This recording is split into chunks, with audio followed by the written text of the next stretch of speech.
Halo teman-teman, selamat datang di Value Stock.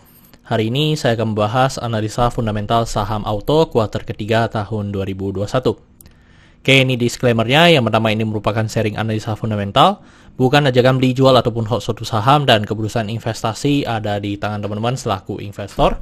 Yang ketiga, dari analisa fundamental ini bisa dijadikan referensi untuk analisa saham-saham yang teman-teman miliki.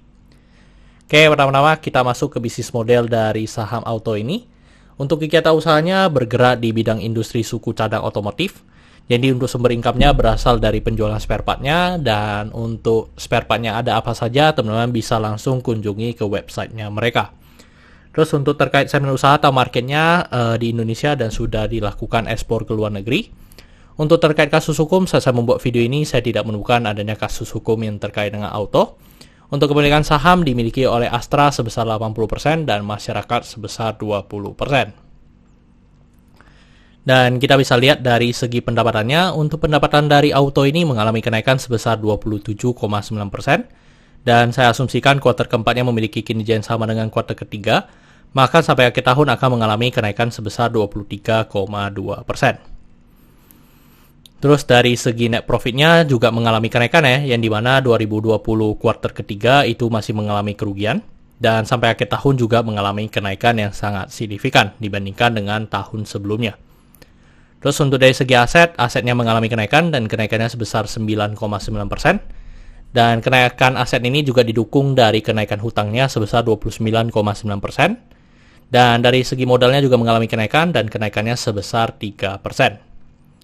Dan teman-teman, ini merupakan summary laporan keuangannya dari 2014 sampai 2021. Di sini saya akan banyak membahas tentang rasio keuangannya. Yang pertama adalah NPM atau Net Profit Margin. Untuk Net Profit Margin 2021 ini sekitar 4,06%. Jadi kalau kita bandingkan dengan tahun sebelum COVID itu sudah mendekati ya teman-teman dari segi Net Profit Marginnya. Terus untuk dari segi EPS di 124 dan membuat pernya di 10,08 kali. Jadi untuk dari segi per sudah di angka 10 ya teman-teman. Yang dimana 2020 tidak bisa kita pakai karena EPS-nya hanya 0, terus untuk dari segi book value-nya di 2424 dan membuat PBV-nya di 0,52 kali. Dan untuk dari segi PBV untuk auto ini selama 5 tahun selalu di bawah 1.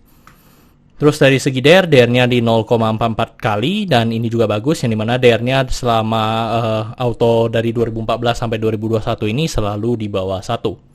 Terus untuk dari segi ROE-nya di 5,12%, jadi masih di bawah 9% yang saya anut, dan memang selama histori juga belum mencapai 9%. Terus untuk dari segi ROA-nya di 3,56%. Oke teman-teman, saat saya membuat video ini untuk harga sahamnya di 1250, dan dari analisa fundamental saya bisa menekan nilai intrinsic value-nya sekitar 2000, jadi masih memiliki margin of safety 60%. Dan ini kesimpulannya, yang pertama dari produk dan jasa saya berikan status oke karena saya melihat perusahaan ini mampu bertahan 5-10 tahun ke depan.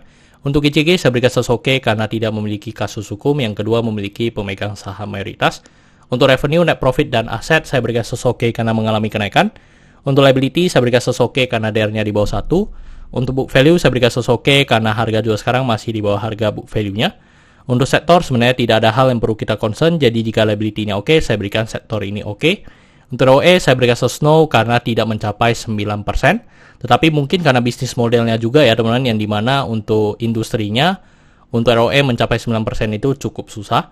Terus untuk margin of safety saya berikan status oke karena positif. Untuk dividen saya berikan status oke karena selama 5 tahun terakhir untuk saham auto ini masih sangat royal memberikan dividen kepada investornya. Oke teman-teman, jadi kesimpulannya adalah 10 dibanding 11. Dan pertanyaannya adalah apakah saya akan membeli saham auto ini? Teman-teman, untuk saham auto ini sebenarnya sangat menarik ya dari segi fundamental.